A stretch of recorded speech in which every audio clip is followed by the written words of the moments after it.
ಫಸ್ಟ್ಗೆ ಸ್ವಾಗತ. ನಾನು ವಿದ್ಯಶ್ರೀ.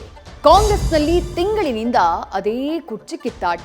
ಆದರೆ ಬಿಜೆಪಿಯ ನಡೆ ನಿಗೂಢವಾಗಿದೆ. ರೆಬೆಲ್ ಆಗಿ ಓಡಿ ಬಂದು ಸರ್ಕಾರ ಮಾಡಲ್ಲ ಅಂತ ಅಶೋಕ್ ಆಪರೇಷನ್ ರಿಜೆಕ್ಟ್ ಮಾಡಿದ್ದಾರೆ. ಆದರೆ 50 ನಂಬರ್ ತೋರಿಸಿದ್ರೆ ಡಿಕೆಶಿನ ಸಿಎಂ ಮಾಡ್ತೀವಿ ಅಂತ ಸತೀಶ್ ಬ್ರದರ್ ರಮೇಶ್ ಸವಾಲಿನ ಆಫರ್ ಕೊಟ್ಟಿದ್ದಾರೆ.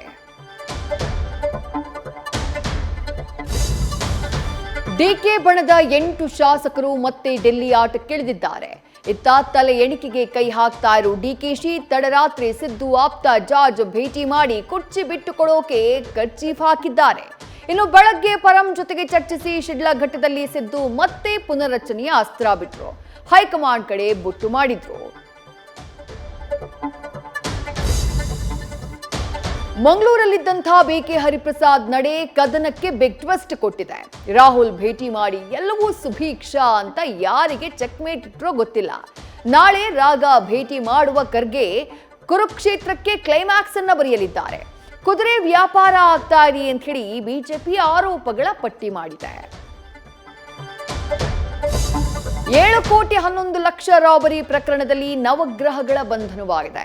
ರಾಬರ್ಸ್ ಕೈನಿಂದ 6,30,00,000 ಹಣ ರಿಕವರಿಯಾಗಿದೆ. ಪೇದೆ ಅಣ್ಣಪ್ಪನ ಸ್ಕೆಚ್ಗೆ ಸಾಲದ ಸುಳಿಯೇ ಕಾರಣ ಅಂತ ಗೊತ್ತಾಗಿದೆ.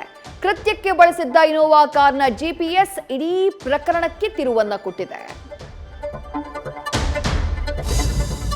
ಬಾಲಿವುಡ್ ದಂತಕತೆ ಧರ್ಮೇಂದ್ರ ಯುಗಾಂತ್ಯವಾಗಿದೆ. ದೀರ್ಘಕಾಲದಿಂದ ಉಸಿರಾಟದ ಸಮಸ್ಯೆಯಿಂದ ಬಳಲ್ತಾ ಇದ್ದ ಹೀಮ್ಯಾನ್ ನೆನಪು ಮಾತ್ರವಾಗಿ ಉಳಿದಿದ್ದಾರೆ.